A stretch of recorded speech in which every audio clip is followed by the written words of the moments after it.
Eurycipe. Ô mort, malgré tes airs de souveraine, tu ne m'imposes pas. Je te regarde en face. Quand tu braves la vie, tu n'es que son esclave.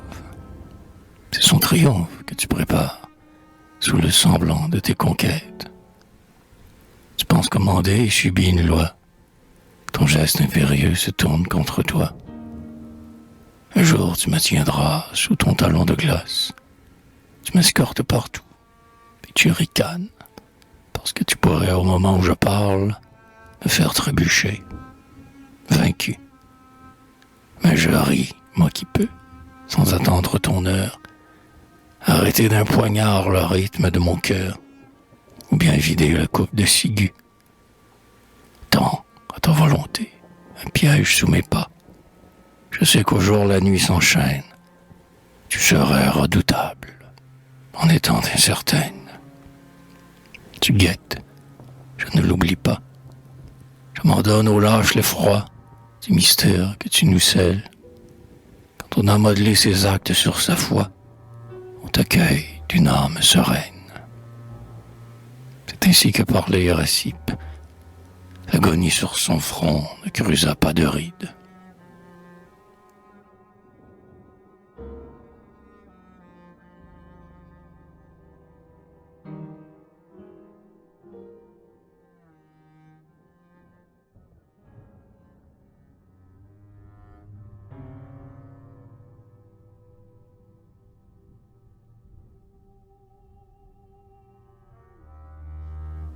Évelpide.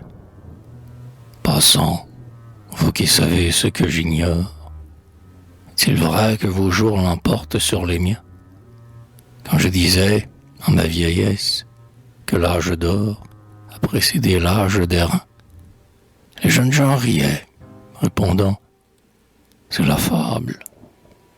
Mais toujours aujourd'hui est moindre que demain, et l'humanité monte à un sort préférable.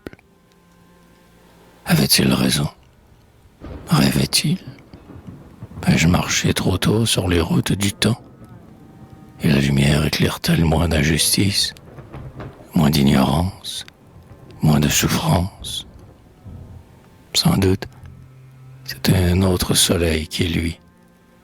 Ce sont d'autres moissons qui blondissent les champs. Ce sont d'autres torrents qui baignent vos collines. Ce sont d'autres astres qui fleurissent vos nuits. Sans doute, ils sont plus beaux que ceux que j'ai connus. Praxitèle doit être oublié aujourd'hui. Vous vous taisez. J'ai donc assez vécu.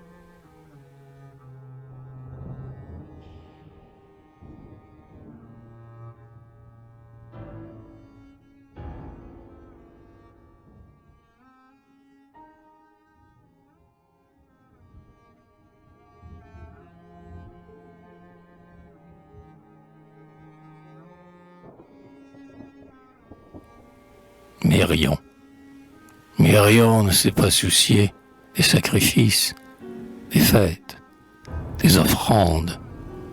Il n'a jamais gravi l'escalier d'un temple et sur les grands secrets n'a jamais disputé. Pourtant, il n'était point impie. Il portait sur son front au lever l'amour éclatant de la vie. Il aimait tout ce qui respire, parce que tout servait à former son plaisir. Il n'était point non plus stupide ou débauché, parce qu'il festoyait avec des courtisanes et s'animait au jeu du stade. Comment louerait-on mieux les dieux, répétait-il, qu'en se montrant fort et joyeux?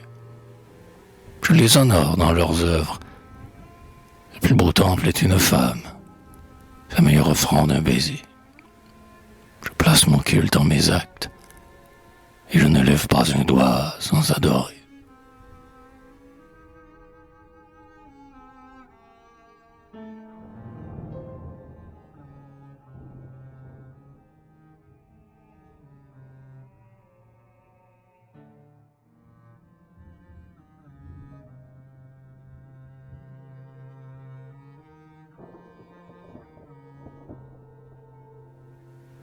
Eustrate, tant que ta nef mollement se balance, Sur les eaux paisibles du port, laisse à tes mains flotter de légères étoffes dont chatoient les couleurs éclatantes. Mais lorsque tu affrontes la haute mer, pour des traversées incertaines, fixe solidement une grossière toile. Tu resteras désemparé sans cette voile. Le vent qui la gonfle t'entraîne. Certes, aucun tissu n'existe assez tenace pour résister à la poussée d'une bourrasque. Tu diminues du moins la chance du naufrage, et il vaut mieux sombrer que flotter au hasard. N'oublie jamais combien ta voile est frêle, mais tu ne peux te passer d'elle. Toi qui as lu ces mots, médite en suivant ton chemin leur symbole facile.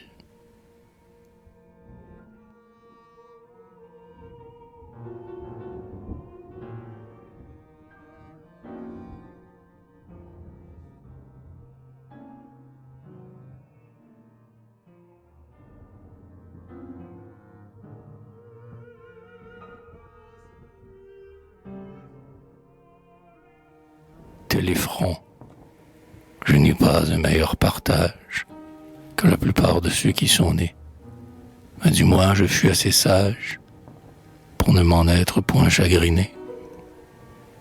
Je n'ai pas fait, comme certains, de mon âme un filtre malsain qui, traversé par des eaux amères, les charge encore en amertume. Mon âme recevait la fange pour le convertir en une onde claire. J'ai puisé dans mes infortunes plus de douceur que mes voisins n'en tiraient souvent de leur bon destin.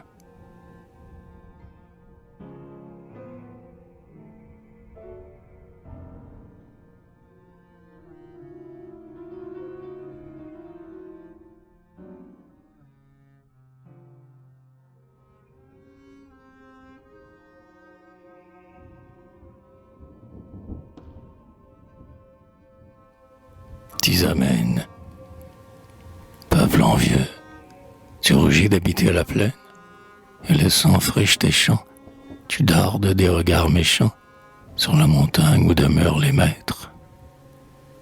Ils ont là-haut de rares fleurs, dis-tu.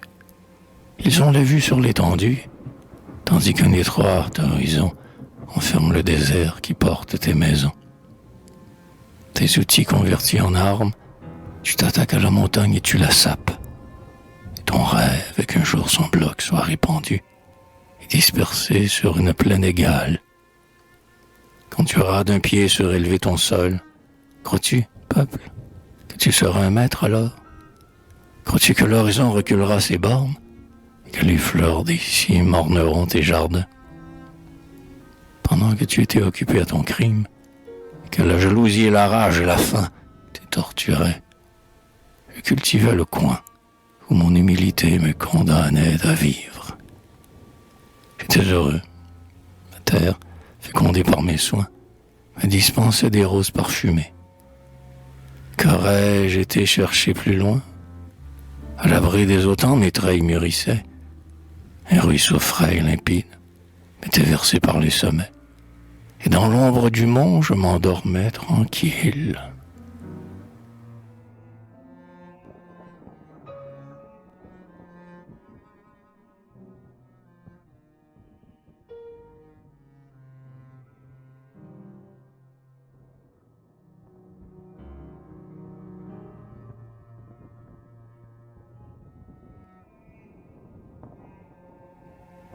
Isménia.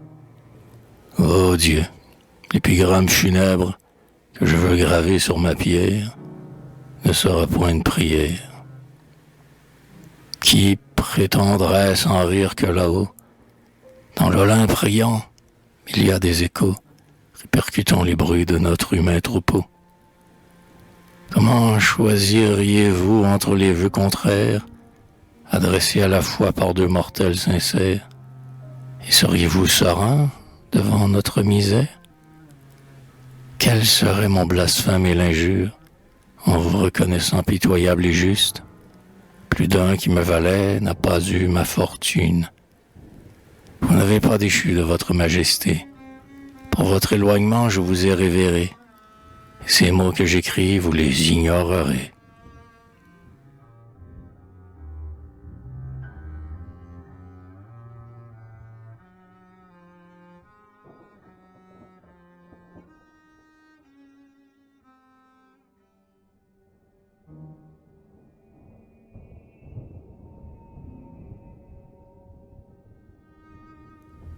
Astère, un héros, tel on m'a surnommé. N'enviez pas trop mes couronnes. Je n'aurais pas connu la volonté d'être homme si je n'avais été parfois défait. Combien les victoires sont lourdes, combien les triomphes amers. Jamais un pleur pour rafraîchir sa joue, jamais un orgueil toujours impitoyable et fier. Toujours la volonté roidie dans le désert.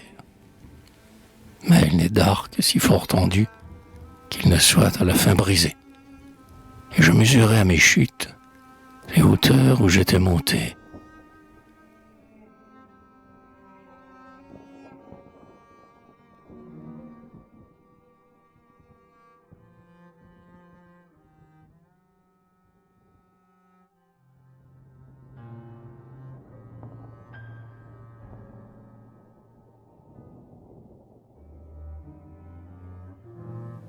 Saron, vanté à d'autres que moi, Solon et sa prétendue sagesse.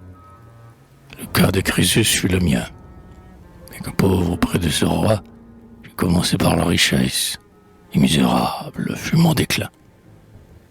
Lorsque Crésus était lié sur le bûcher, Solon le railla sans pitié sur la perte de ce trésor. Vois aujourd'hui le prix de l'or, lui cria-t-il. Ô vanité de l'opulence! Le monarque se tut, et l'on conclut de ce silence qu'il devait être convaincu. Mais on oublie que l'infortuné roi de Lydie était environné de flammes, posture peu propice à disserter morale. Sans doute, à tout autre moment, il aura répondu comme j'ai pu le faire. La race de Solon accable la misère. Quand le soleil s'enfonce à l'Occident, bien après son départ, le jour persiste encore. Après que le battant cesse de frapper, vibre longtemps l'air insonore. Les biens que j'ai perdus, je les ai possédés. Je fus heureux et m'en souviens. Ce que je fus, tu ne l'as pas été.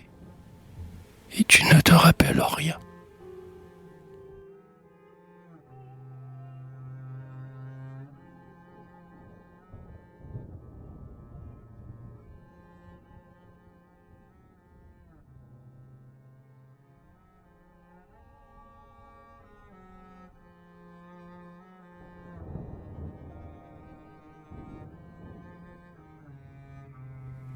Chez Lydone. Ô mère, j'ai demandé que mon logis funèbre fût érigé tout auprès de ta grève. Peut-être que l'homme en regret incertain, partagé entre la rancune et le chagrin, comprendra les leçons de ta changeante voix. Ô mère, combien j'étais pareil à toi. Tu n'es ni bienfaisante ni méchante. Tu caresses la digue et soudain tu l'emportes. Tu n'entends pas les hurlements des naufragés que tu dévores. Tu n'entends pas non plus les chants des matelots entrant au port. Tu berces les vaisseaux et tu les engloutis. C'était ainsi. Ma même main blessée et guérissait. Et vraiment, je ne méritais ni qu'on me loie d'être bonne, ni qu'on me reprochât le mal que je faisais.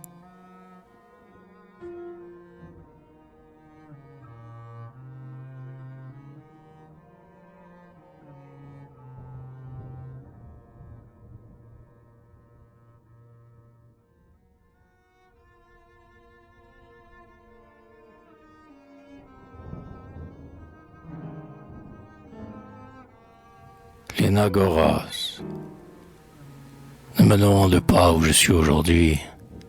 Si crimes et vertus doivent trouver leur prix, si la déesse fait mentir ce qu'on en imagine, ou bien si le néant succède à notre vie.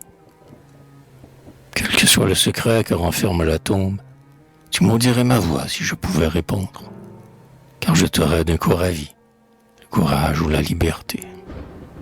Récompense promise est aussitôt perdue, puisque tu n'agis plus avec l'incertitude qui rend l'acte sincère et désintéressé. Mais si je t'annonçais pour terme le néant, serais-tu assez fort pour marcher plus avant, sans le bâton de l'espérance?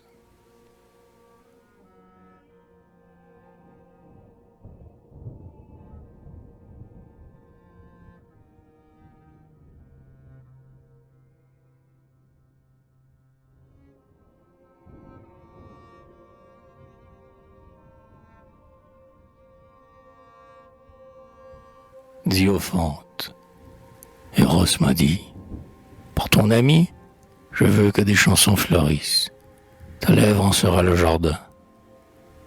Eros m'a dit, pour ton ami, je veux qu'elle brûle les parfums. Tes chants seront cet encens. Eros m'a dit, pour ton ami, je veux de belles harmonies. Ta voix en sera l'instrument. Eros m'a dit, pour ton ami, je veux le sceptre et la couronne, que ta louange les lui donne. Eros a dit, j'ai obéi.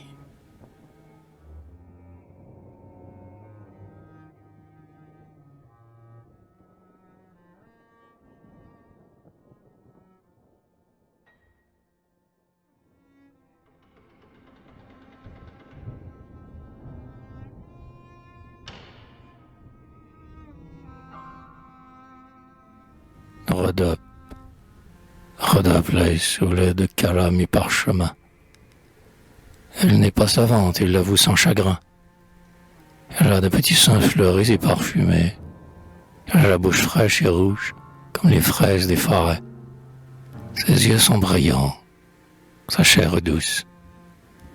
Elle est née pour semer sourires et baisers au carrefour des routes, où les hommes s'assoient lassés. Elle est contente d'être belle et de plaire. Pourquoi? Parce que la grâce en a fait une reine. Irait-elle déchoir à se vouloir l'égal des philosophes et des poètes? Elle aime jouer le rôle d'Omphale, mais elle aime aussi qu'un adolescent aux épaules larges la tienne vaincue et pâmée sous lui.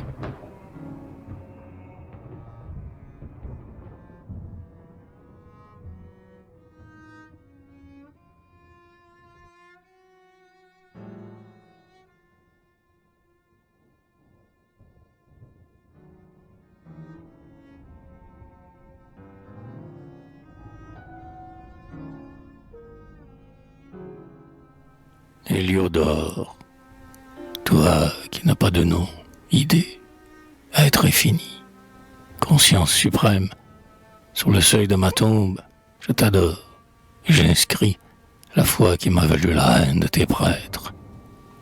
J'ai cru te donner les vertus d'ici-bas, bonté, justice, amour, et te faire outrage.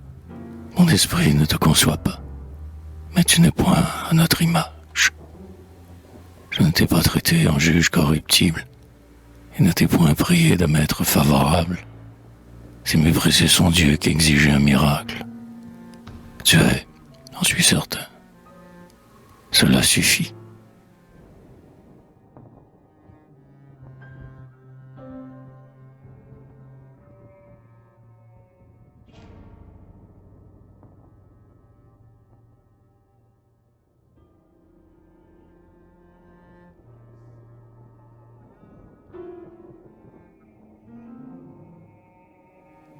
Ménéclès, jouissons de l'instant avec reconnaissance. N'attendons rien de mieux et comptons sur le pire. Et, puisque nous devons un tribut de souffrance, soyons prêts à payer dès que les dieux l'exigent. Ainsi, quand les fortunes heurtera à notre porte, nous lui répondrons. Entre, on t'a gardé ta place. Quelque décret que ta voix nous apporte, il est déjà prévu. Rien ne nous surprendra. Et si le bonheur vient s'asseoir à notre table, des cailloux blancs nous marqueront son jour. et nous lui ferons fête comme à l'enfant ingrat que l'on croyait perdu et qui est de retour.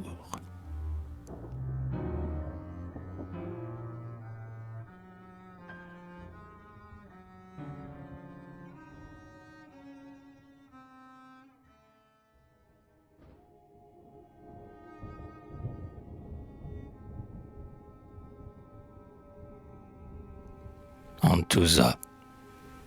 Quand je parlais, j'étais toujours sincère. Le moment seul comptait pour moi.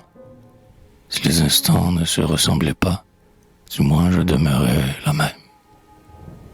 J'étais comme la brise qui caresse ta joue. Elle souffle d'ici, puis de là.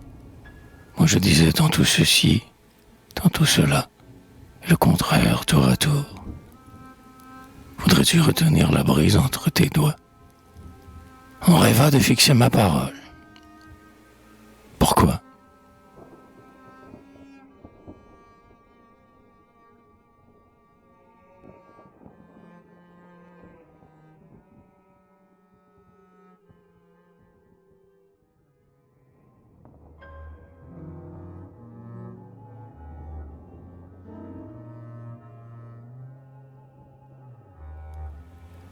Phanias et Nicaret.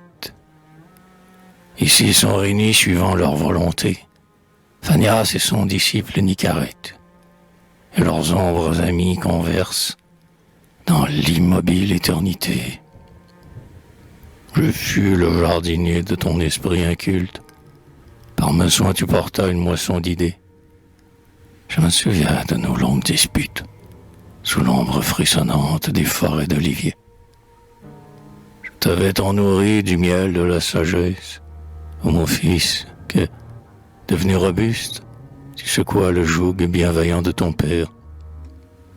Massé au milieu des ruines, vous restiez attaché au passé chancelant. Tes bons impétueux devançaient l'avenir, tu rêvais de tout changer, de tout détruire. La mort nous mit d'accord en un moment. L'équilibre du monde naît des forces contraires. La vie s'arrêterait s'il devenait possible que l'élève restât le miroir de son maître.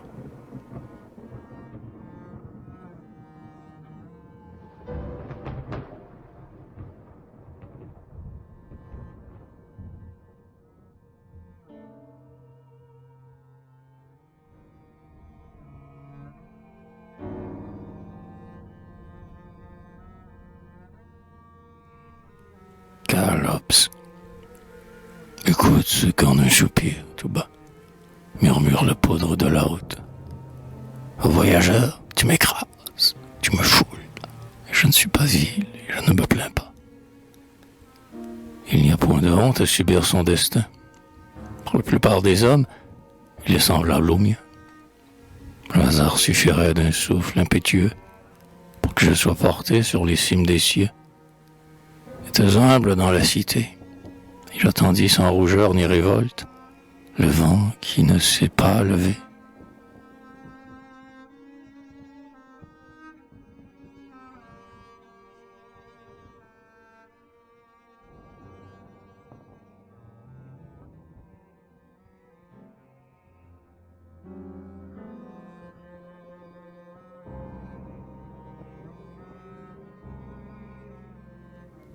Bettina. Je ne suis pas sorti du calme, j'y naissais. J'ai vécu en partageant mes heures, entre les soins de la demeure, mes écheveaux de laine et la maternité. Dans le jardin sans horizon, où un jet d'eau chantait au milieu du gazon, j'ai promené mes angoisses d'épouse, qui ressent ses flancs les premières secousses de l'inconnu qui sera son enfant. Mon époux soutenait ma taille en souriant. Dans le jardin sans horizon, clos d'une blanche galerie, où tournait le soleil et l'ombre, je suis resté longtemps assise, en allaitant le nourrisson, qui, jaloux de rester une part de mon sang, s'accrochait au sein de ses lèvres et de ses mains, avidement. L'époux enrichissait mon lit de sa présence. Dans le jardin sans horizon, j'ai vu mes beaux enfants jouer sur le gazon, Leur rire, leur cri résonnait dans mon âme. Aux doux abris de mon amour, ils ont grandi. Comme je fus heureuse entre les femmes, à l'image du Père, j'ai modelé mes fils et préparé mes filles, suivant leur destinée, à goûter après moi les joies du gynécée.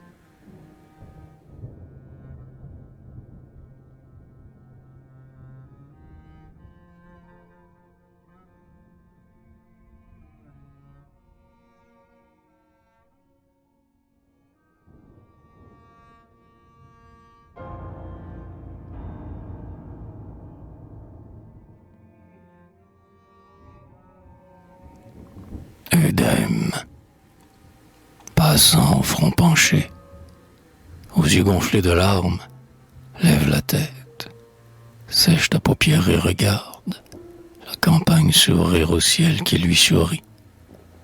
Œdème, autant que toi, subit deuils et soucis, mais il n'a pas permis que l'eau trouble des pleurs, en lui cachant le monde, aggrava son malheur. Tu ne trouveras point de consolation, si, comme au fond d'une prison, tu restes enfermé dans tes noires pensées. Les dieux ont créé la beauté pour adoucir et distraire tes jours. Que sont nos mots près de ce qui nous entoure? Regarde en ces métamorphoses l'innombrable tribu des êtres et des choses. Regarde ces merveilles, les terres fleuries d'étoiles, tour à tour et vibrant de lumière azurée, les vallons, les jardins épanouis, les bois, les collines penchées vers la mer onduleuse et les plaines coupées par la course des fleuves. Regarde le visage harmonieux des femmes et la sérénité rentrera dans ton âme.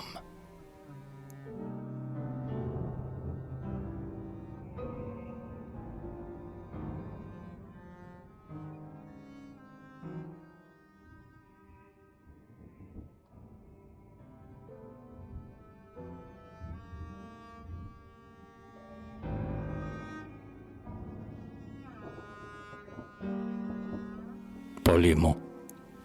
L'oiseau porte des chants, le lys porte des fleurs, et moi, j'ai porté des poèmes. Lorsque le rossignol module sa douleur, le voyageur, surpris, écoute. Et lorsqu'un lys se penche sur le bord du chemin, le passant goûte son odeur. Mais nul ne me prête à l'oreille, et nul n'a respiré le parfum de mon cœur. Je ne déclamais pas sous les portiques. Je ne recherchais pas les applaudissements. J'étais inconnu, fier et libre.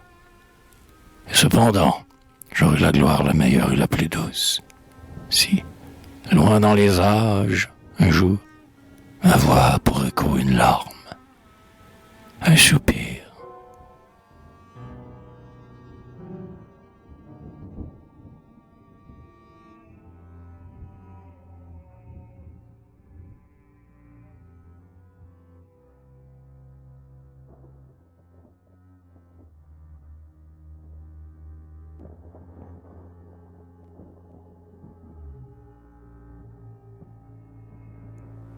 Ménéstrate, combien ai-je compté de gens qui, jusqu'au bout de la vieillesse, s'obstinant pour suivre le vent, sont exténués et se plaignent de ne pouvoir le retenir entre leurs doigts. Pourquoi ne point s'arrêter en soi, d'abord, au lieu de courir au hasard? Le bonheur n'est pas ici, il n'est pas là. Il se trouve où chacun le place. Il suffit de s'interroger, de choisir, chacun selon son sang a d'intimes désirs. Tant pis pour qui demande l'impossible, si son rêve est impuissant à lui suffire. Satisfait, toi, du peu que tu tiendras d'abord. L'arbuste devient arbre et donne une récolte, quand ton amour le cultivait. Mais attends-toi sans cesse au vent et au gelée. Chacun son goût. Aux uns la ville, aux autres le voyage et aux autres les camps. Moi, j'ai vécu paisiblement dans une maison rustique au milieu de mes vignes.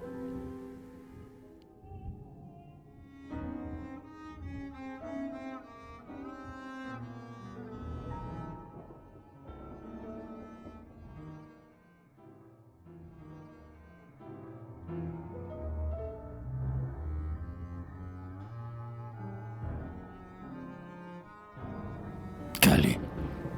Toi qui viens chaque nuit, ô anxieux amant, interroger la pierre qui me couvre. Tu ne trouveras pas de réponse à ton doute. Je te suis, morte, aussi cachée qu'un mon vivant. N'accuse que toi seul de ces larmes versées. Pourquoi t'obstines-tu dans ta vaine pensée? Si tu tendais l'oreille, tu percevrais les voix que confond en un cœur la troupe des étoiles. Elles te disent, entends-les. Nous répandons sur toi notre lumière, et tu n'exiges rien de nous, que de parer les nuits sereines de nos feux scintillants et doux. Quel insensé voudrait connaître les énigmes de notre mystère? Serait-il satisfait si nous lui répondions que nos mondes dorés sont de mornes déserts? Nous avons appris des poètes dont les chants atteignent les cieux, que nos sphères versent des rayons, mais nous l'ignorerions sans eux. À nos mains mystérieuses, nous ne voyons pas notre éclat. Calais est une sœur des astres. A-t-elle des secrets? Elle ne le sait pas.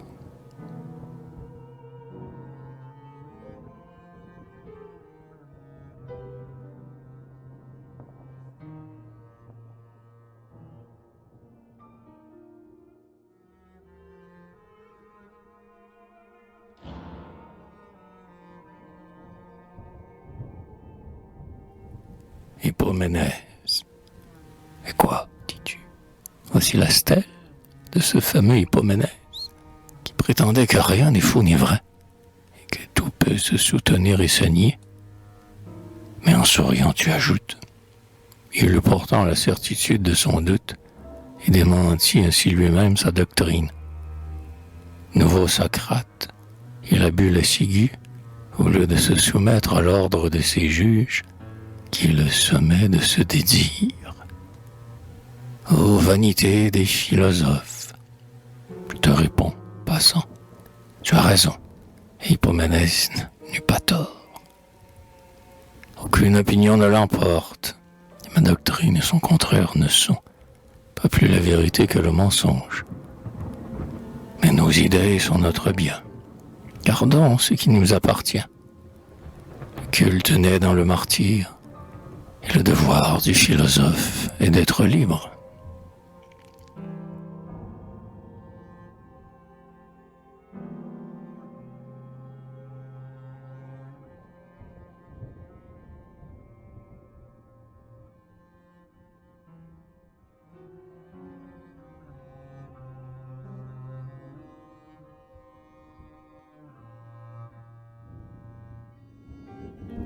Léandre.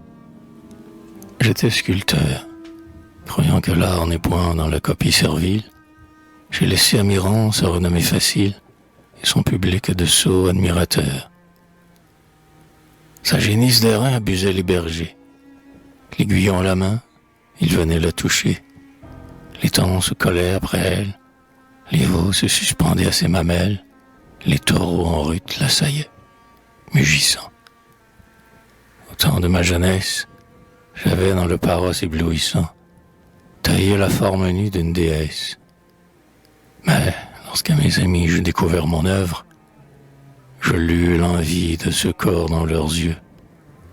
Je saisis un marteau et mutilai le marbre pour expier l'erreur involontaire d'avoir tendu l'artifice d'un piège au désir que peut seul assouvir une femme. Et dès lors mes statues n'ont jamais suscité que cette joie sereine et désintéressée, germant au pur soleil de la beauté.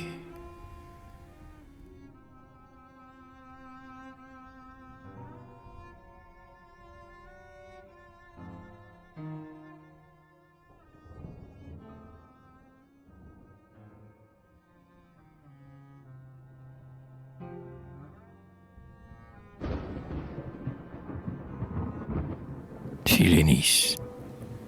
Philénis mimait sur le théâtre les comédies des amours divines. On la vit tour à tour être Antiope, Héra, Atalante, Europe, Aphrodite. On la vit tressaillir sous les ailes du cygne, recevoir la pluie d'or au creux de son giron, et, pareil à Phébé, d'une bouche furtive, caresser le sommeil du jeune Endymion. Ces divers aspects tendant au même terme, elle était l'interprète du geste universel. Son corps nu se mouvait aux yeux des spectateurs, avec la sereine impudeur de la nature dont les actes s'étalent dans leur beauté sincère sous la clarté des astres.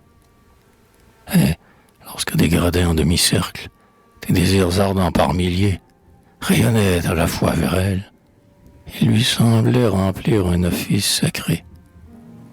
Car soudain, s'élevant au-dessus de son rôle, elle représentait cette secrète force qui, dans une inlassable ronde, emporte, d'un pôle à l'autre, l'univers tout entier.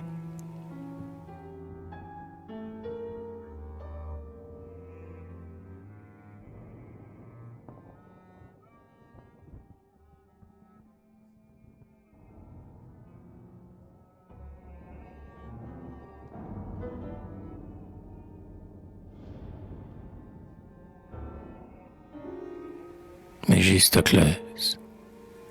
Sous les bosquets de lauriers roses, les poètes de mon époque promenaient une muse, que son visage enduit de fard et de céruse rendait la sœur des vieilles courtisanes. Elle avait de précieuses robes, des brodequins brodés, des pierres et des bagues, des colliers tombaient sur sa gorge, des serpents d'or s'enroulaient à ses bras, et ses cheveux aux faux éclats étaient fermés dans un réseau de pourpre.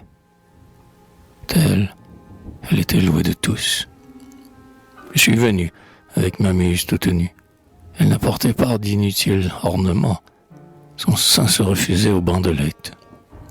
Elle avait la peau fraîche et les cheveux au vent. La foule s'est moquée de ce nouveau poète, mais j'ai refusé de lui plaire. Je n'ai pas teint les joues de ma muse à la couleur d'un artifice. J'ai offert sa beauté sans parure, sans lourds joyaux, sans tissu rare.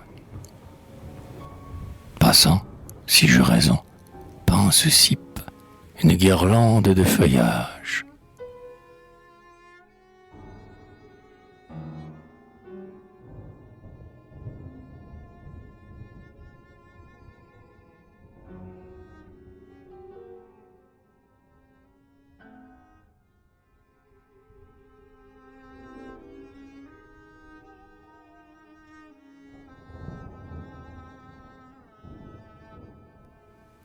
Mélicias et Mésomède. Tandis que nous vivons notre belle jeunesse, crois-tu que chaque instant nous éloigne un peu d'elle? Crois-tu qu'un jour viendra où nos yeux attristés ne nous verrons plus tels que nous avons été? Y aura-t-il une heure où la voix de la foule nous nommera vieillard? Et que répondrons-nous? Vieillard? Ce mot, pourrons-nous le comprendre, nous qui aurons vieilli ensemble? Ainsi parlions-nous quand notre amour timide tremblait au seuil de l'avenir, comme au bord du nid farouche, l'oiselet penché sur le gouffre. Depuis, nous avons longtemps marché côte à côte. Nos cheveux ont quitté l'éclat des blonds maïs pour la blancheur nacrée du plumage des cygnes. Mais nous n'avons pas vu cette métamorphose, et nous étions très jeunes quand nous avons péri.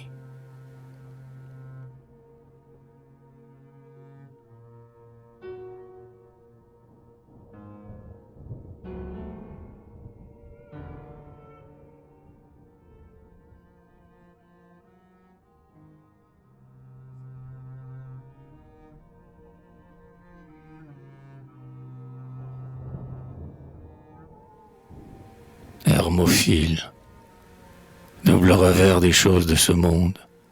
Les hommes m'ont respecté, les autres méprisé. J'étais devin avant d'être poussière dans la tombe, enveloppant du vide avec des phrases troubles. En échange d'offrandes, je rendais mes oracles. Le peuple courait en foule. Étais-je donc coupable? Ou ceux qui demandaient l'inconnaissable? C'est le besoin des œuvres qui crée les ouvriers.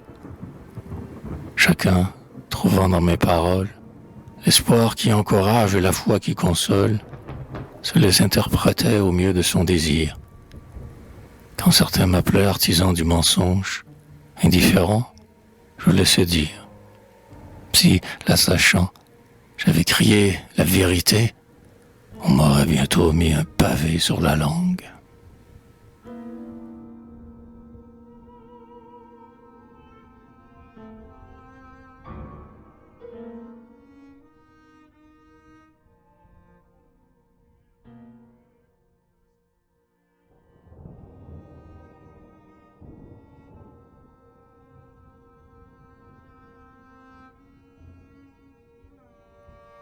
Critias. Pendant mon court séjour au bord que tu habites, moi, Critias, je suis heureux. Si tu veux l'être aussi, Lycémo et m'imite. J'ai été indulgent aux hommes et aux dieux, et à toutes les choses de ce monde. Rien n'est tout à fait pire, et rien n'est tout à fait bon. J'ai pris l'instant comme il s'offrait, et chacun pour ce qu'il était. N'ayant pas mis de masque à la réalité, je n'eus point à me plaindre d'avoir été trompé. L'idéal a suffi pour dorer mes rêves, mais quand je vivais, je ne rêvais plus. L'univers est sans doute ainsi qu'il doit être. S'il était autre, y aurais-je vécu? Et toi, passant, y serais-tu?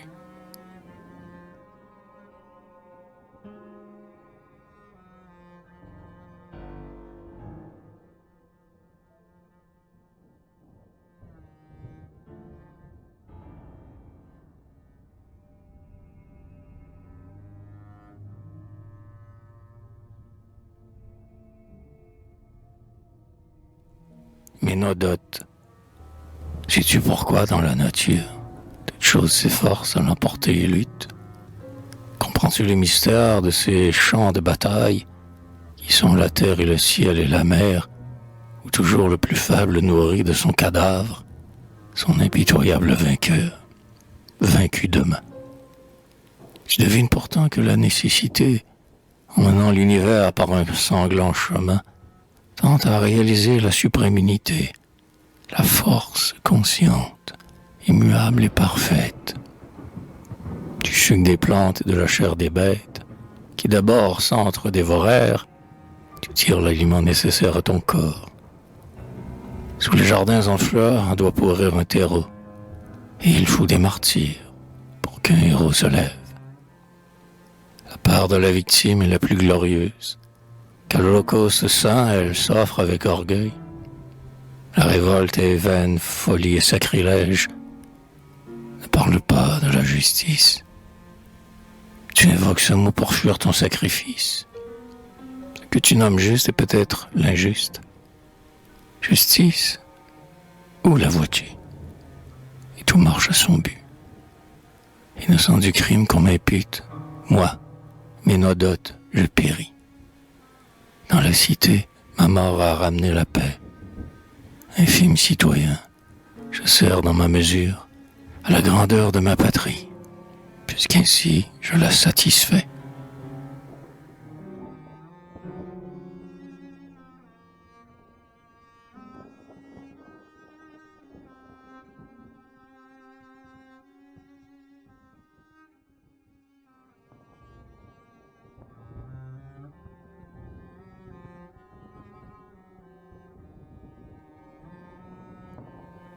Fille d'Ali, bien qu'on l'ait prétendu, je n'étais pas menteuse. Pas davantage que ne le sont mes sœurs. Lorsque tu marcheras sur la berge d'un fleuve, regarde-le, passant, et pense à moi. Regarde-le, il n'a pas de mémoire. Ses flots continuels répètent des images, et les oublie sitôt qu'il s'en sépare. Telles les ondes, telle la femme en ses paroles, elle reflète la vérité qui s'offre, et ne se la rappelle plus, car en voici déjà une autre. Je n'étais pas menteuse. Comprends-tu?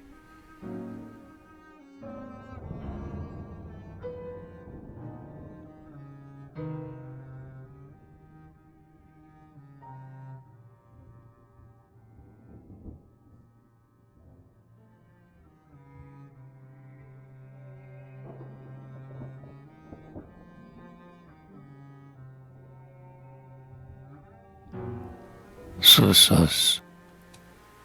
Je fus marchand.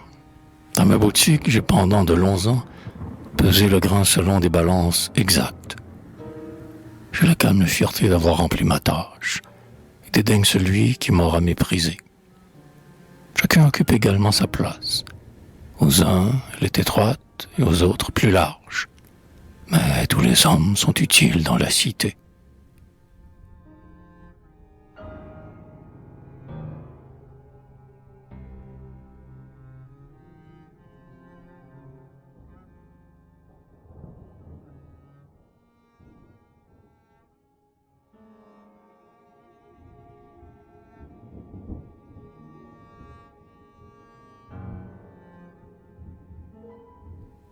Aliters. Je n'ai pas su jouer un personnage, comme ceux qui toujours ont le même visage, ou souriants ou morts, ou tragiques ou joyeux, et qui, leur but choisi, se déchirent les yeux pour n'être pas tentés d'en découvrir un autre. J'étais inconséquent et changeant comme un homme. On me voyait pleurer, rire un instant après, croire et douter, suivre une route et la quitter. Certes, je ne fus pas habile, étant sincère, et je n'ai converti personne à mon idée. Mais du moins, comme tant, je ne suis pas tombé dans la glu de mon propre piège.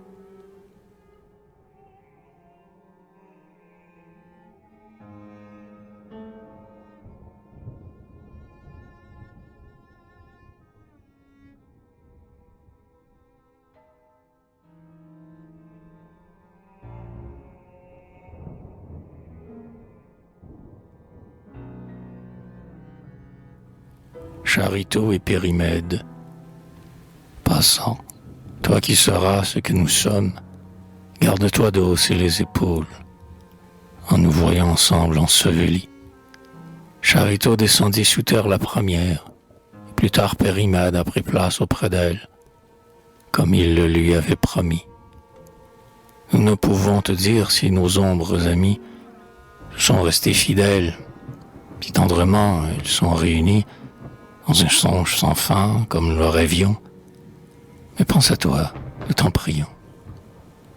Si un lieu te fut cher, choisis-le pour ton ombre. Si jamais tu aimas, demande que la tombe te rapproche de ton amour. Nous t'entendons répondre sur un mode moqueur que peu importe ta dépouille et qu'on peut l'enfouir ici ou bien ailleurs, garder dans une urne ta cendre ou bien la disperser au vent. Es-tu donc si imprévoyant? Après tant d'égoïsme, pourquoi, sous le prétexte que le sang cessera de gonfler tes artères, te désintéresser tout soudain de ton sort? Et crois-tu donc savoir ce que c'est que la mort?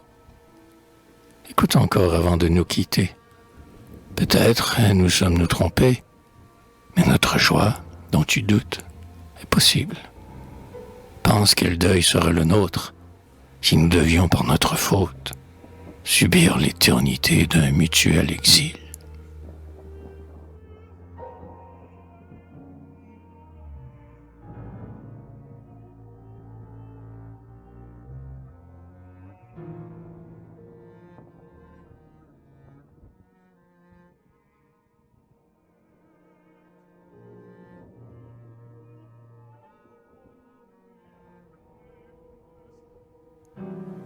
Phrix. Des flatteurs ou des fous ont crié aux esclaves que l'homme à l'homme était égal. Il s'est trouvé des dupes et des fous pour les croire. À quoi m'aurait servi de secouer ma chaîne? Elle flotte invisible partout autour de moi. Né sous le ciel d'Afrique, j'ai la laideur des nègres, et mon maître est si beau qu'à le voir, les vierges pâlissent et défaillent des mois. J'ai la pensée pesante et lente.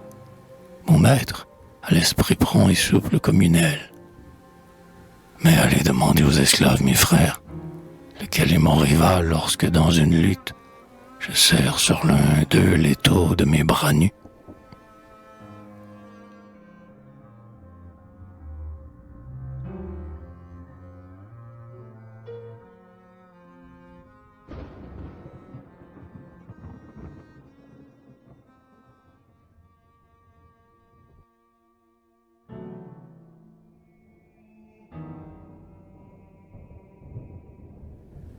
Agaclide. D'un pan de ton manteau, moraliste hypocondre, voile ta face devant ma tombe et va plus loin cracher ton âcre bile. Ici gît l'heureux Agaclide. J'ai cultivé la volupté avec amour.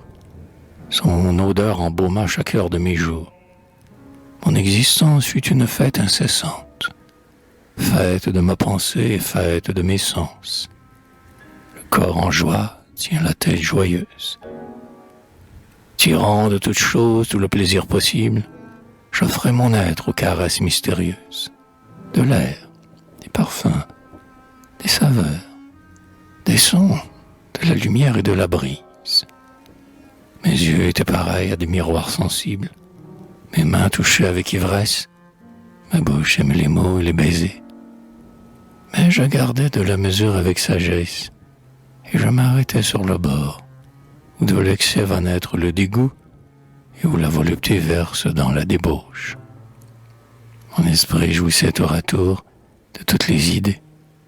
Les fruits mûrissent et mûrs ne tardent pas à se corrompre. De même, il n'y a pas de certitude, et c'est folie de s'attacher aux vérités qui demain seront des mensonges. L'été, je me refuse à goûter de ton onde. Je veux me souvenir des belles nuits terrestres où mes amis, rhéteurs, philosophes, poètes, formaient cercle à ma table, des roses sur le front. Tantôt nous nous bercions de sublimes cadences, tantôt nous disputions sur l'immortalité, sur les dieux et sur notre essence. Les coupes étaient pleines et les trépieds fumaient, et tout autour de nous dansaient des esclaves nus sur la mélodie limpide des flûtes.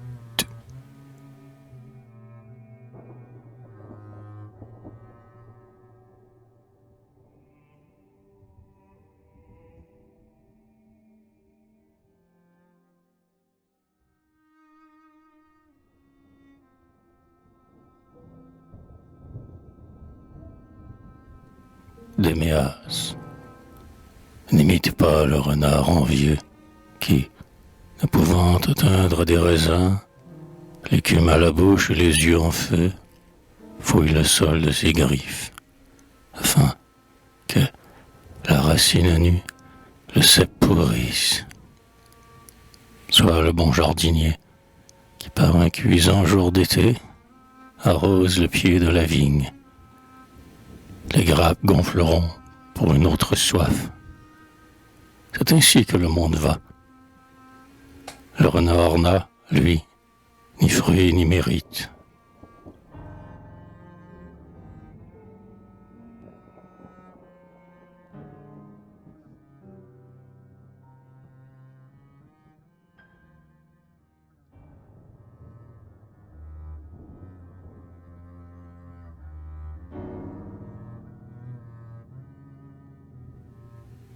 Prodicée. Ô vous dont le menton est rude, homme, épargnez-moi le bruit de votre voix. Si, fuyant un moment l'ardente canicule, vous vous abritez sous ce mur à l'ombre froide, comme seuls des noyaux verts. Faites silence. Je ne puis sans colère entendre ces discours où votre orgueil s'étale. Je ne vous reconnais que la vigueur du mal, et ris de la raison dont vous êtes si vain. Croyez-en Prodicée la courtisane, qui, par métier, vous connut bien. Votre raison le plus souvent vous trompe. Pour un atome de vérité, elle édifie une montagne de mensonges. Votre raison peut-elle m'imposer, moi qui pour la contraindre à se taire, n'avais qu'à désigner d'un geste la fleur secrète de mon sexe.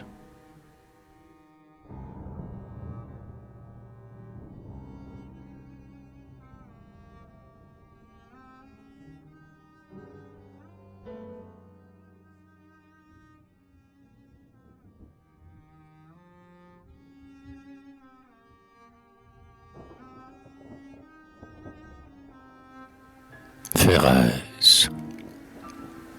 contemplez, ô vous tous, le monument de pierre, dont le fait insolent promène autour de lui, jusque dans la campagne une mouvante nuit, et sachez qu'il contient les restes de Phérès. Je suis ambitieux et j'ai conquis la gloire, et par-delà moi-même elle reste durable. Mon renom est gravé dans toutes les mémoires, mes gestes se prolongent dans le lointain des âges.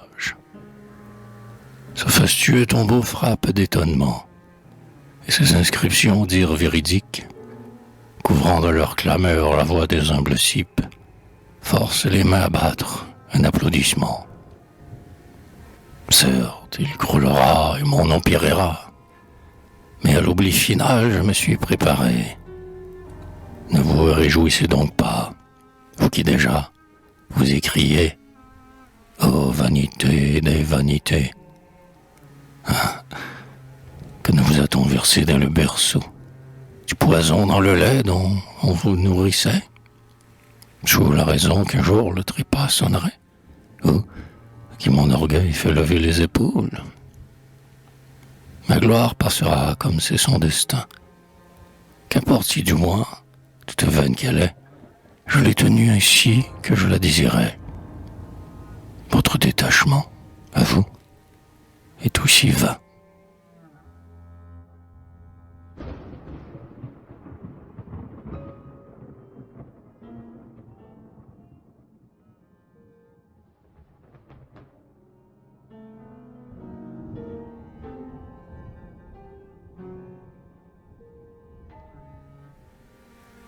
Bianor. Voyageur égaré dans des landes arides, par une nuit veuve d'étoiles, l'âme cherche là-haut avec un long espoir quelque vérité qui le guide. Or le vent qui court dans la plaine céleste déchire les nuages, mais son souffle aussitôt en accumule d'autres par-dessus leurs lambeaux. L'âme à la fin lassée se courbe vers la terre. Il y trouve un caillou et, joyeux, de tenir dans ses mains une réalité, il l'emporte en courant parmi l'obscurité. Et crie. Un astre m'est tombé des cieux. Mais son insanité veut convaincre des fous. Moi, je n'ai pas levé les yeux vers la mystérieuse voûte. Et, pareil à l'enfant qui joue, j'ai ramassé, puis rejeté tous les cailloux.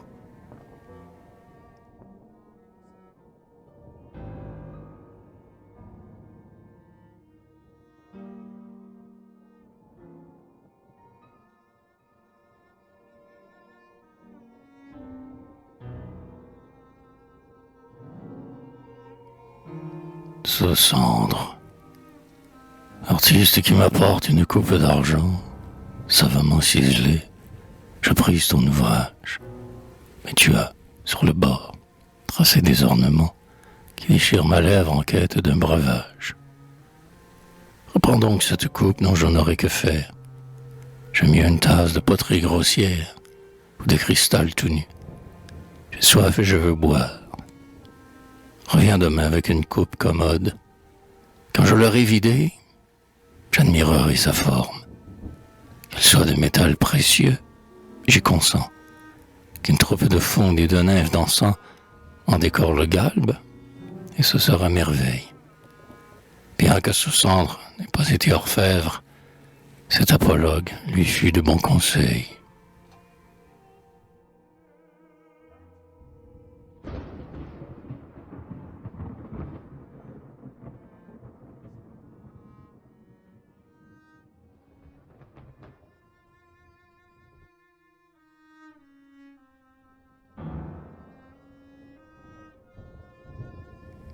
Théris. On est connu beaucoup dans la bouche mâchée, le mandragore du goût. Il disait, tous les hommes sont infâmes et fourbes, et tissent avec des crimes la trame de leur jour. Or, ils étaient pareils à ces prostituées, qui outragent les femmes avec leur propre nom, ou bien à ces ivrognes qui, sortant d'un banquet, accusent les convives de l'ivresse qu'ils ont. Et moi, ornant ma lèvre des roses du sourire. Je n'ai blâmé personne de n'être pas un dieu, et j'ai pris en chacun ce qu'il m'offrait de mieux. Si je fus vertueux, c'est à toi de le dire.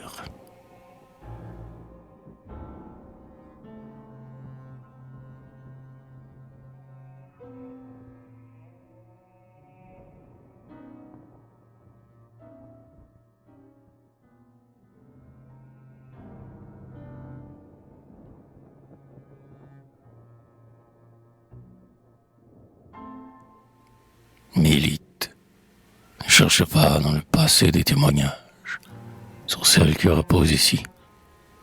L'un te dirait, elle fut sage. L'autre, elle fut menée par la folie. Écoute celui-ci.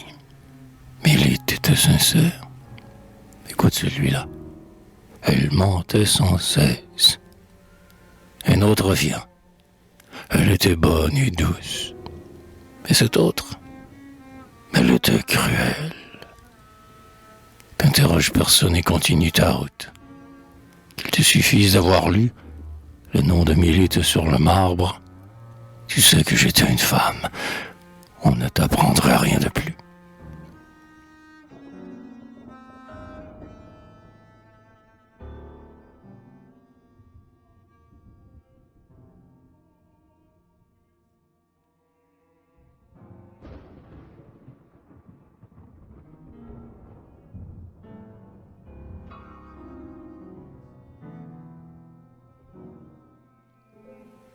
Sur une tombe sans nom. Passant, incline-toi et pose sur ces pierres la branche d'aubépine que tu pris à la haie. Tu ne sais qui je fus, et mes cendres légères se sont depuis longtemps répandues dans la terre. Ne me plains pas, j'ai seulement le nom d'un mort. Je vis mieux qu'autrefois, mêlé à 1000 vies, car mon âme est éparse dans l'air que tu respires. Et le sol que tu foules se souvient de mon corps. Toi-même, n'as-tu pas fait d'un peu de moi-même, et n'habitais-je aussi dans celle que tu aimes? Sois-moi reconnaissant, souris à mon tombeau. Je ne te suis pas plus étranger que ton père.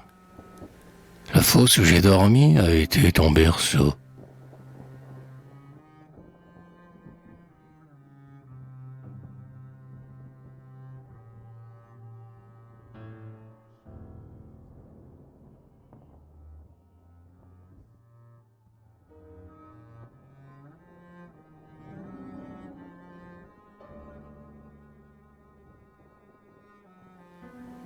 Dixictos, pour la laideur qui te précède et qui t'escorte, ô mort, je t'exécrerai bien que sans peur. Ton œuvre sous ta reine, maladie et douleur, déforme le visage et ravage le corps, jusqu'à l'heure où tu t'établis sur le silence des ruines. Je t'exécrerai, ô mort, dont la laideur affirme la beauté merveilleuse et tout aimable de la vie. Ami, tournez la tête, jetez avec pudeur sur ma dépouille un gai manteau de fleurs. Ne troublez pas vos yeux par un hideux spectacle. Ne souillez pas vos joues avec des larmes. De deuil et grimaces, restez calme. Plus de cris discordants, des soupirs. Vous m'avez entendu. Merci.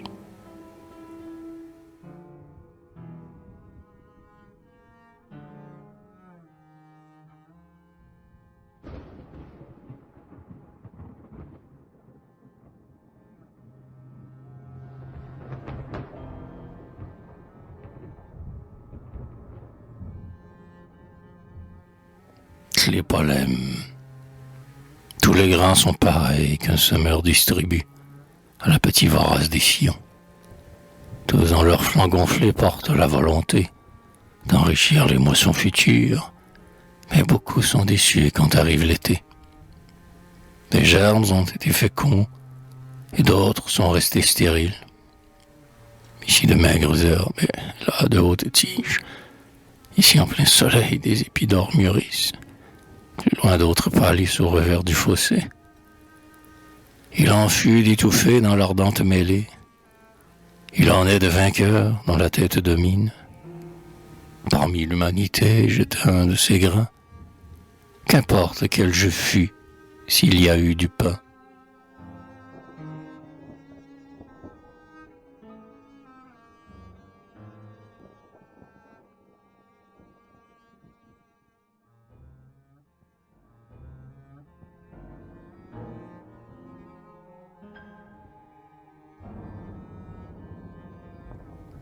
Main don, ô vieil Homère, aïeul des poètes, du profond de ce tertre, je t'adresse un salut.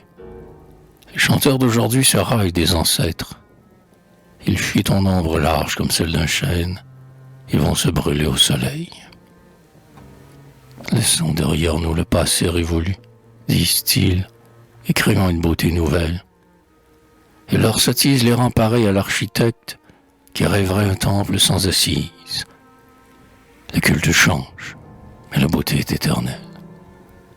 Salut, ô vieil Homère, le maître à tous. Sans toi, j'aurais balbutié toujours. Reçois donc en ma voix le paiement d'une dette.